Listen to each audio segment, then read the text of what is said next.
what's your name? Favorite dessert? Here. That's all right, she's got one. Okay. I'm Angela Staines, and I was one of the Tonica twins in the bar scene at Elstree Studios in 1976. I had two agencies at the time, and they both sent me to the for an interview with George Lucas. So I had a good half hour's interview just with George Lucas, and I didn't know who he was. He was a little man, very quietly spoken, with lots of hair, and he had all these great ideas about these set of films that he was going to make. And he had pictures all around his wall of his office of future ideas of what he was going to do. Thank you. Of what he was going to do with these films. And I thought, oh, this guy's got some big ideas. And he was very quietly spoken, and sometimes it was hard to hear what he was saying. It was because he was, my boyfriend had driven me to the interview, and he was talking to his secretary, George Lucas's secretary, in the background, in the next room, and all I could hear was my husband talking to the secretary. Anyway, I think I answered most of the questions. He did say he wanted a real actress for the role, which is rather humorous now when you think about it, because I was standing at the bar. It was just me to start with, Space Girl, and then my friend really wanted to come into it. She'd done quite a few things herself, and that was Christine Hewitt, and she asked me if I would get her into if I could have any pull to get her into the film. I said, well, I don't see much of George, but I'll speak to one of the assistants and see. And then she got into, about a week later, she came into the film. They hadn't really started it yet, we just all met each other. And then it was just a fascinating set with Alec Guinness, you know, such a professional actor, such a nice man. And then Mark Hamill was so sweet, so nice, such a nice, very, very nice person. Talked to everybody. And Harrison Ford was always a bit aloof. But I think he had big ideas in his head of where he was going. I think he was quite ambitious. I don't know. Who knows? He was also supposed to be shy, so maybe that was part of it. But anyway, and then there was Anthony Daniels, who was very C-3PO, who was exactly the same as C-3PO. he was. I think they must have found his character and thought, we'll make him into a robot or something, because he was so he didn't like his armor was too heavy, too hot. He wanted the head taken, or he had to keep taking his head off because he couldn't breathe. You know, the head of the armor, and I thought George Lucas was going to fire him because he was complaining so much. But anyway, he was a very nice man. He was a good actor. He just didn't. I mean, who would want to wear that heavy armor all the time? And then Kenny Baker, C-3PO, was very naughty, cheeky guy. He bit one of the actresses' bottoms apparently in the background. It got round the whole set. And then there was Peter Mayhew, who was a really gentle giant, really, really nice man. Just so humble, so down to earth, you know. But I don't think he knew how big his part was going to be, how many films he was going to be in, but really, really nice man. And I was there on and off that set for about 3.5 weeks, because George Lucas was never happy with the bar scene. So he kept changing it round, and different people were going to do different things. I think at one time, I was supposed to have the sword to cut the man's arm off. I think at one point, they put me in the front, and then he changed all that. So it changed a lot. But it was such an interesting time, and I remember sitting and watching Harrison Ford when he did the bit when he's talking to Greedo, isn't it? In the cove. It was like and he put and that was his idea, to put his hand back when he was talking. And it was sort of interesting seeing it all going on, and who knew how big it was going to be? I certainly didn't. and I don't think many people did. But I don't know, I think I've covered most of it. That was lovely. Really? Yeah, Gibraltar. Let's hear your... Here you go. Hi, Oh, you've I got got one. it. You've Yes, got one. I do. Yeah. Hi, I'm Gibralta Merrill. How I came to be in Star Wars it was my first job in the film business, and it was in 1976. And an editor at ABC had recommended me to the woman who ran what we called Film Control then, but it's now called the Film Library. And there were very, very few women at ILM.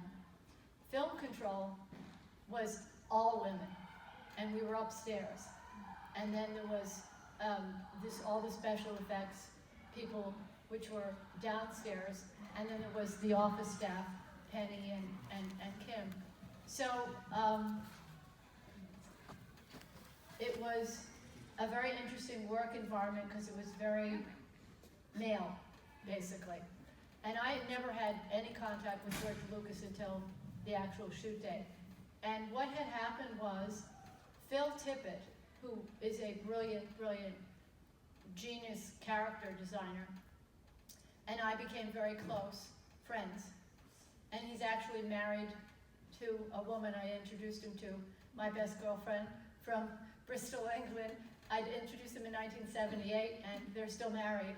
And but he had told me that George had hired him to create new creatures because he was very disappointed in the look of the aliens. Not you, my love, but the look of a lot of the aliens, because he thought that the aliens that were in the scenes in England looked like fake aliens, and he wanted aliens that really looked real. So Phil and John, his partner, set about creating all these aliens.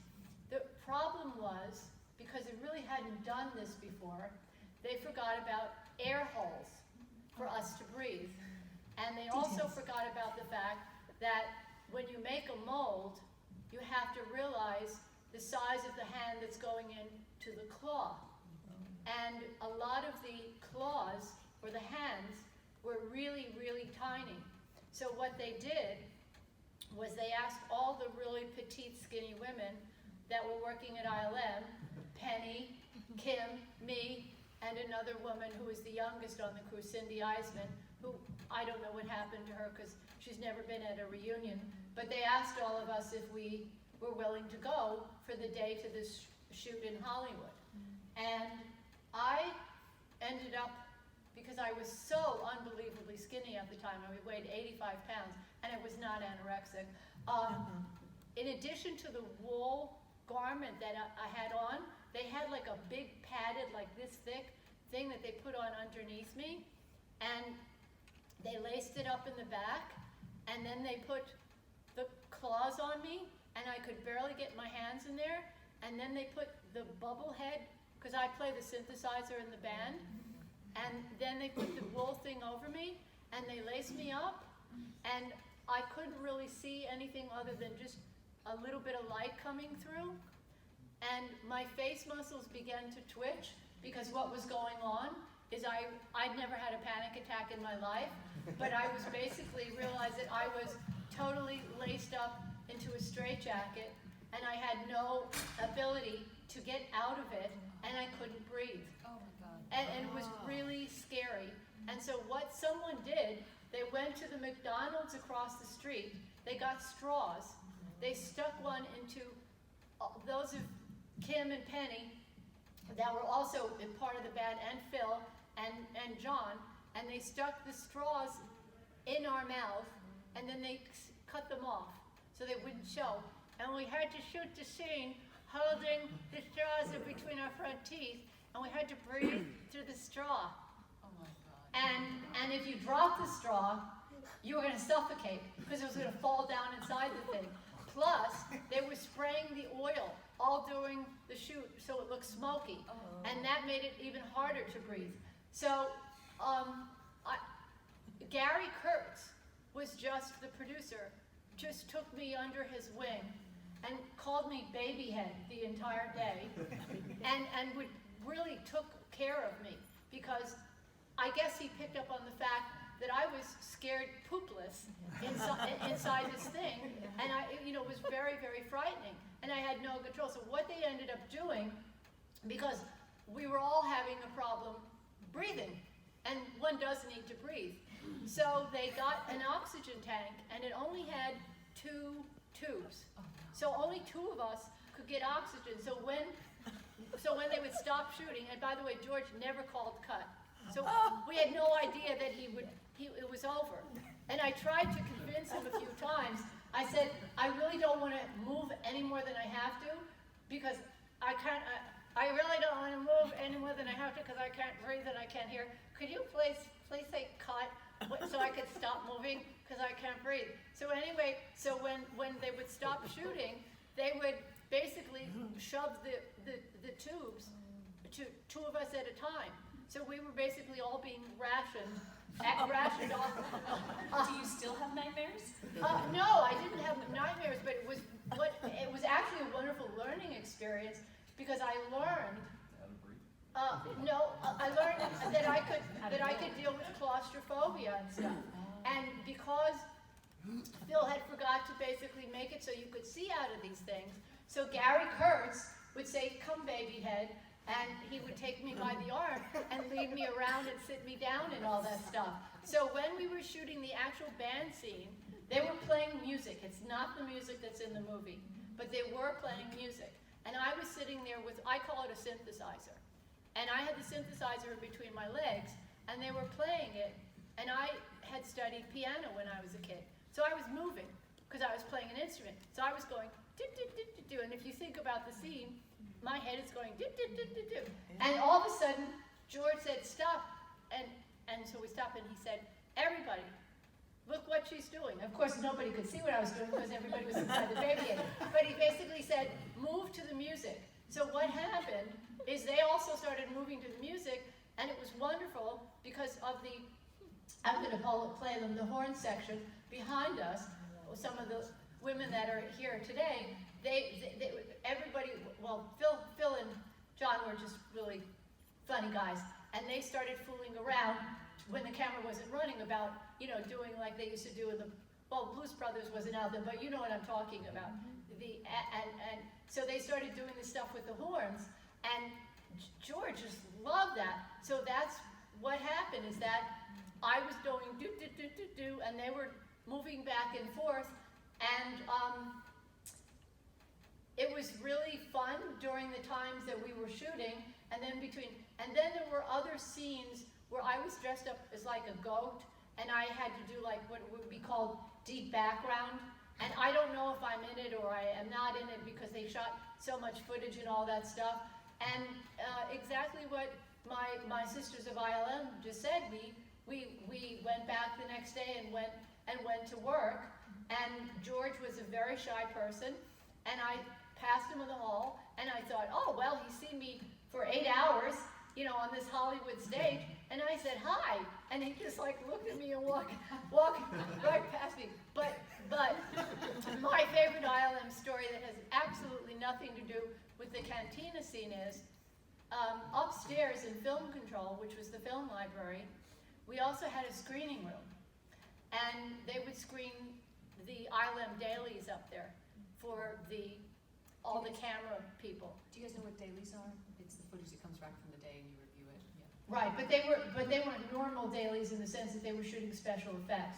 But because John Dykstra and Dennis Murin, who've won so many Oscars, it's ridiculous, had invented cameras that everything was experimental. They were doing stuff nobody had ever done before. And some of the models were downstairs, and there was actually one that was the model where they fly through the trench. That was just out in the middle of the parking lot, And so they would show dailies so that they could see if what they were shooting, because everything was blue screen in those days, where you shoot in front of a blue screen, and then through a process, it blacks everything out that's blue, and then you can put a star field behind it, is how it works. and it was 70 millimeter, 8-perf 70 millimeter, so the frames were really, really big. Anyway, I was asked one day by my boss, Mary Lynn, the woman who hired me, if I would show the trailer to these two people that were coming in. And it was the real trailer. And it was the first time anybody had seen the trailer. And it was just me and Carrie Fisher and Mark Hamill alone in the room. And I was sitting on the couch with them, and it came on, and they began to laugh so hysterically because they were seeing, he was seeing himself flying in this machine, because on the set he was just sitting in something in front of a blue screen, and now he was like piloting this X-Wing, and they began to laugh so uproariously, they both rolled off the couch and were on the floor and were like shrieking with laughter and stuff. So it was really an amazing experience, because I was very young, but Carrie was a little bit younger than me, and I had seen her, you know, in her, I think she had already done shampoo at that point. But anyway, it was just really amazing. It was wonderful to see these two young people just actually see what it all looked like. And I will tell you that John Dykstra said to me that he had bought 20,000 shares of Fox stock, and a lot of the guys in the camera department at ILM had basically bought Fox stock. And I said, really? And he said, yeah. And then we all went to the cast and crew screening, which was at the Academy. And as soon as I saw that opening scene where the ship comes over, I said, holy shit. Holy shit. And I went in on Monday, and I had to beg a Merrill Lynch broker, because they didn't have online brokers, they didn't have an internet, to basically take my money. And he kept saying, I don't want to take your money, honey. I don't want to take your money. And he said, there's no way a movie's going to have an effect on the stock. I said, no, this one is going to. He said, no, it's not. And I said, this is going to be the biggest money-making film of all time. It's going to break all box office records, and I want to buy the stock. Take my money. Did he take it? Oh yeah. Unfortunately, I was so poor at the time, because I was only making $185 a week. I didn't have the kind of money that the cameraman, you know, if I had $20,000, it would have been incredible. So basically it opened, and within 6 weeks, it had doubled, and I sold. But within 6 months, it quadrupled. And so if I had been more of a gambler, I could have done even better. But basically, as soon as I saw that opening, and then the entire thing, because we all cheered like crazy in that cast and crew screening when that went over. It was like, oh wow, this is what we were working on. Wow, this is really amazing.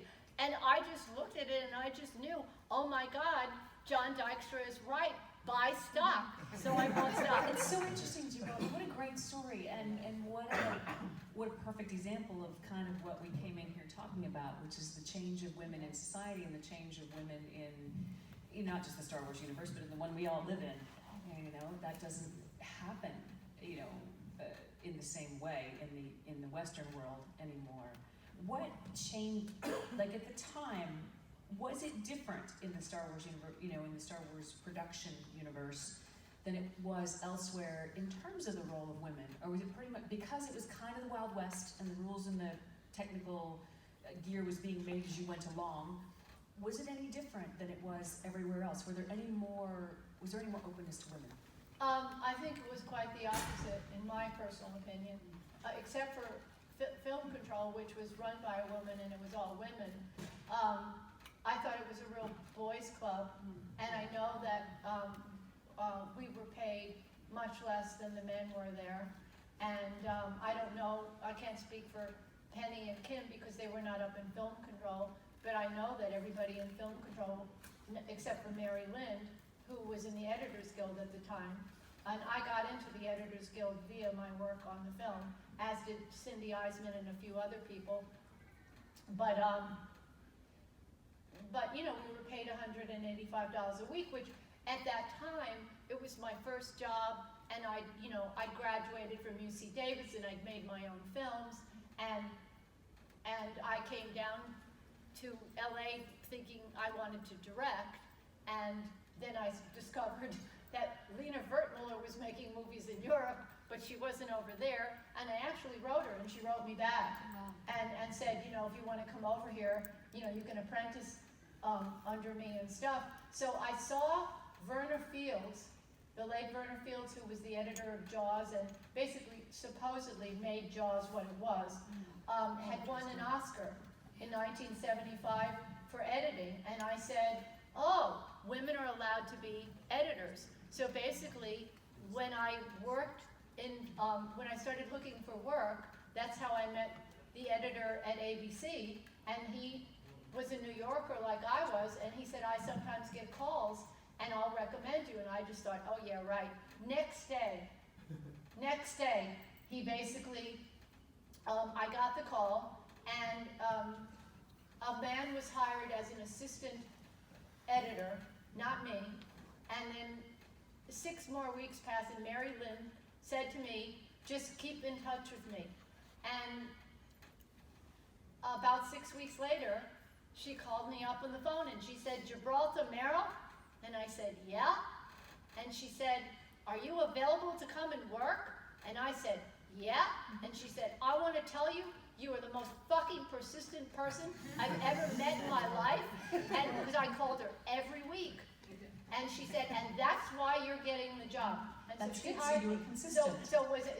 It was a sisterhood thing. Yeah. She hired me, Right. and it was and so it was wonderful. And I worked in editing for a while, and then I went on and became what's called a feature film development executive. It's interesting talking about women in editing and the breakthroughs in editing, and Craig just reminding me that Marcia, George's wife, Yes. her editing went a long way towards saving the film. Yes. And we've got to wrap up, but I wanted to touch base with each of you. I wanted to touch base with you guys, and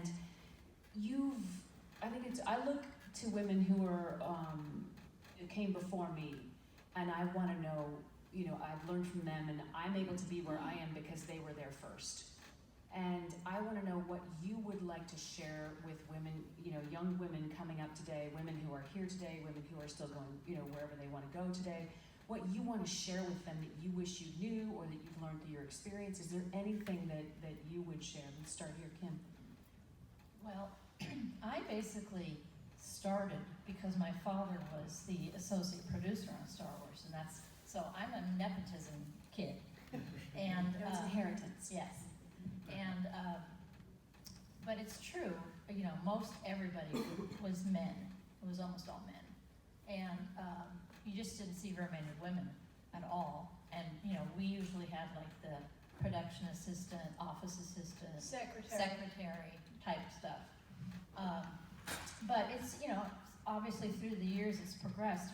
My daughter, she used to be in the industry, and she started out as a production assistant and ended up as a script supervisor, which in the olden days was mostly women.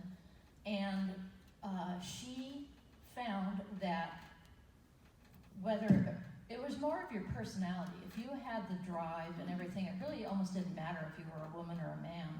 And if you could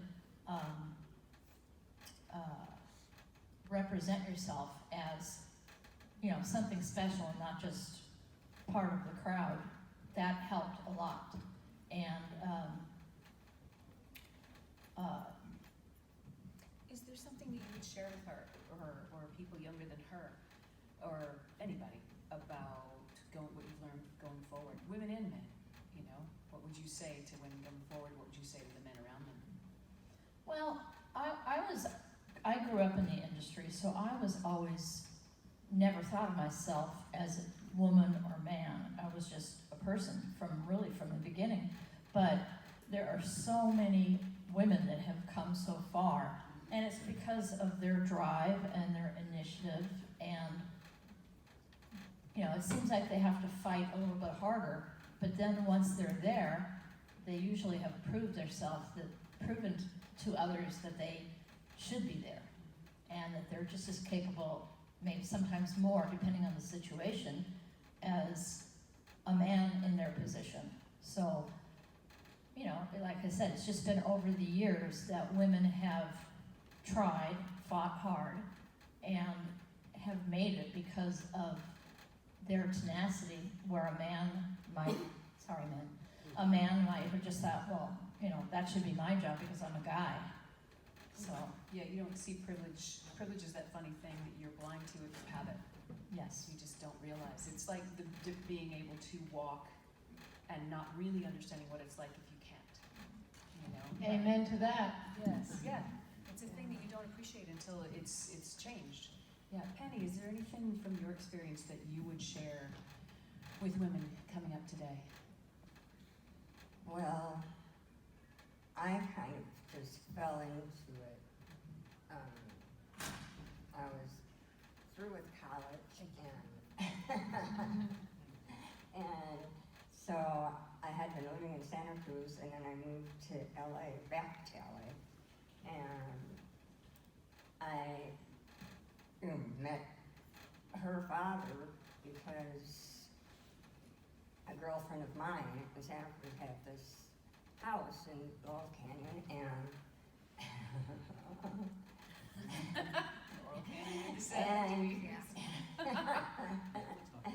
and so there was a guest house there.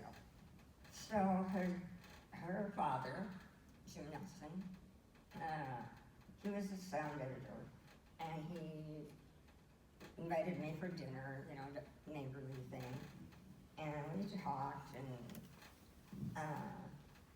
he said, "Are you looking for work?" And I said, "Yes, I have to, like, you know." And he said, "Well, I need, what was like, you know, sync notes.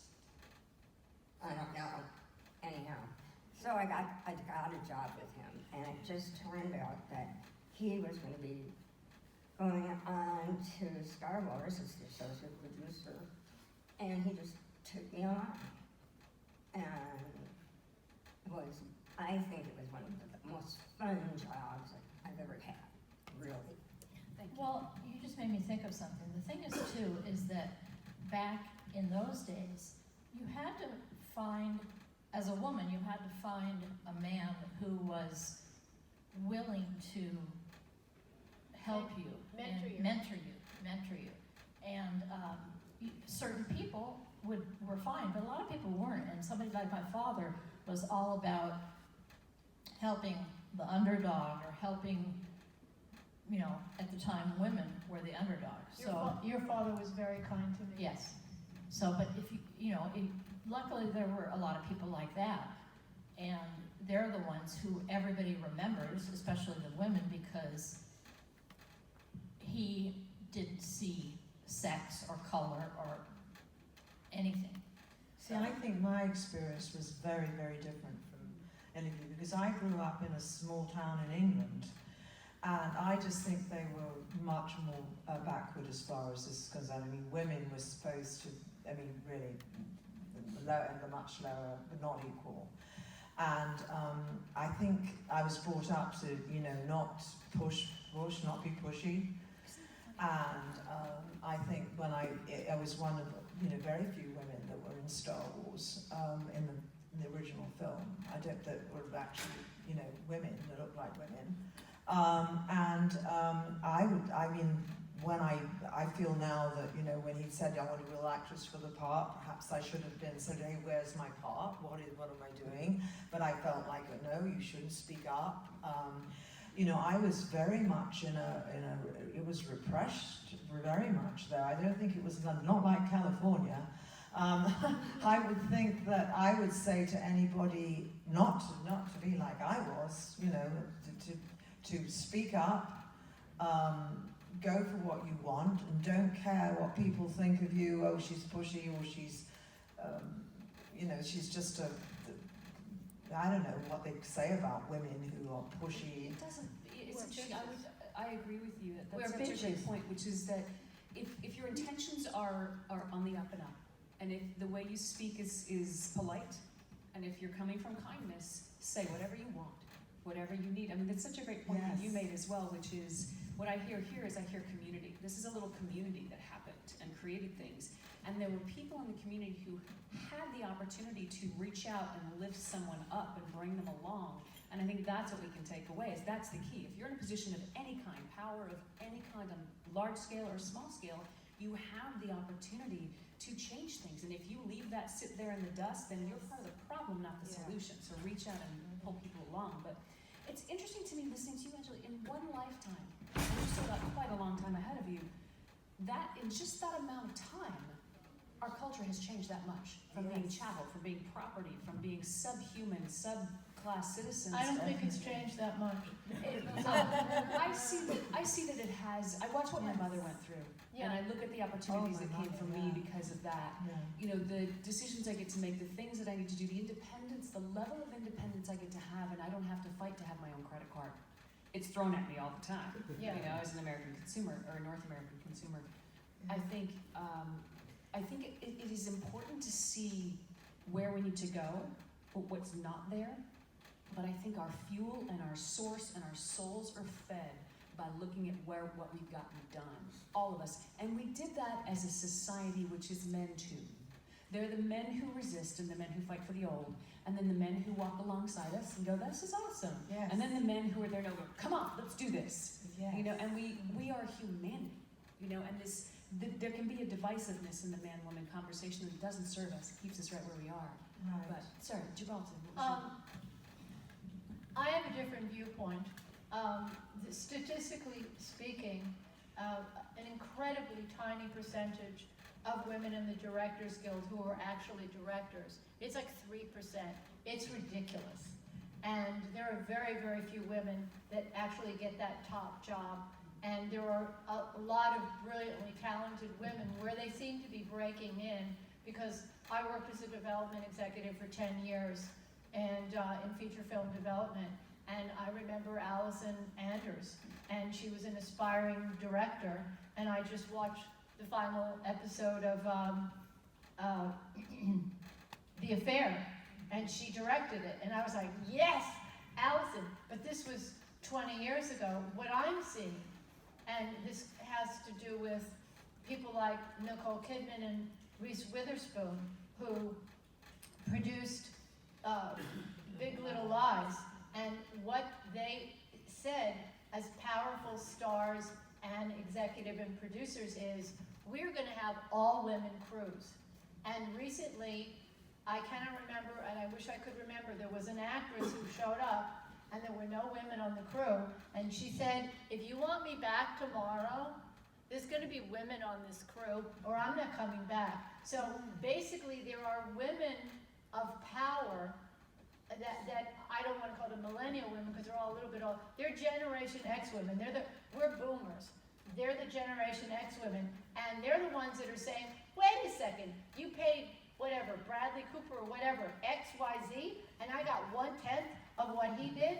And so women with power are beginning to speak out and pull other women up. Ava DuVernay is another one, black woman who not only hires black people and integrates crews, but she's really into helping other women come up. And I want to say that what I see is they got permission to have that voice by watching those who came before break through that wall and even ask for what they wanted, where they wanted to go to dinner, what they wanted to have as a car.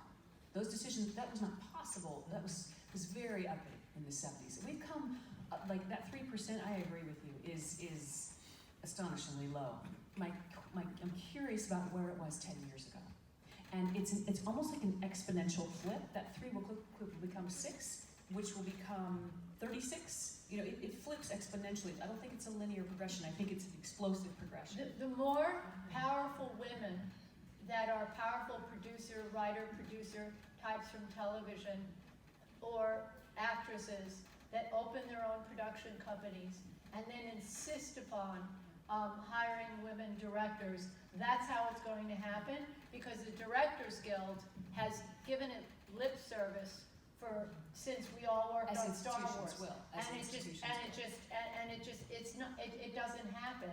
And it was 3% 10 years ago, it was probably 3% 20 years ago, and that's that's the power area, besides being a movie star, that's the power area of our business, and, unfortunately, there's still Me Too stuff going on too, and, but I think that one of the areas that women have a chance to really break in, if you have the gift of screenplay writing, whether it's for television or features. Because if you can write a really great script and sell it, and then you can do another one, you can basically say, I want to produce it, I want to direct it, and especially in long-form television, that's where women really have a lot of power. Yeah, there's some great opportunities. We have to wrap it up, but I think what I take from all of this is the power of community in any industry and at all levels, and the power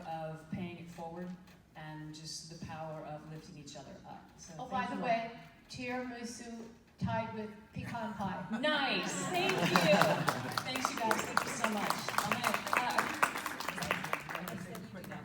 So I just want to let you know that these fine ladies are also going to be in the Alderon A in any moment. The next panel, you're going to be talking about Tales of the Cantina. So if you want to hear more from them, and also Alan Fernandez, please head over to Alderon A. Otherwise, please give a warm hand for everybody here. This is amazing women. And then, of course, Jen Hale's going to be at her table the entire day. We appreciate you being here and taking over in the last second. Thank you so much, Jen.